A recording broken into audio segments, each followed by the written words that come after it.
Now, when elderly people are admitted to hospital, it's because they need urgent care.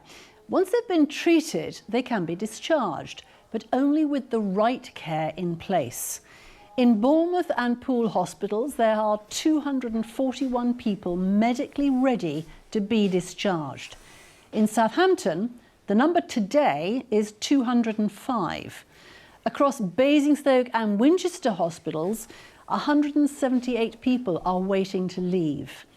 Well, the bottleneck makes it harder to find beds for new patients, but it's also detrimental to those who are stuck there.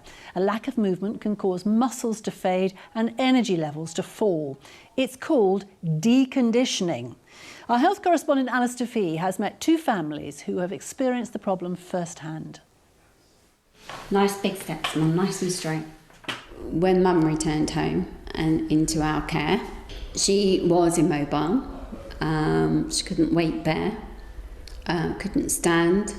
86-year-old Iris has recently returned to her daughter's home from Poole Hospital.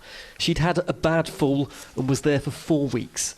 If they had got her up on a daily basis and tried to mobilise her, if they had taken the time to engage with her, and I do appreciate the enormous pressure that the NHS are under and that they are under-resourced. I think we wouldn't be where we are now with Mum. We would have been a few steps further on in her recovery.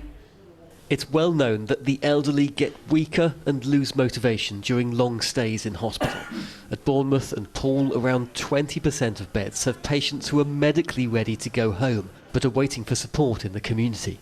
And we do try, so we try and get people out of bed as quickly as possible, particularly after things like a hip fracture. There's very early mobilisation of people, but the staff are really busy. The staff are pressured by other things, and so it's not always possible. Joan is another who is weaker for her stay at Poole. She's 96 and before she went into hospital was living independently. She was a frail elderly lady, but she became very frail. Joan is now at a rehab ward at Fordingbridge Hospital, and the family are pleased with her care and progress, but getting her home is still a challenge. We can't get the carers. They're not out there. The 2 carers that are needed 3 times a day, that is.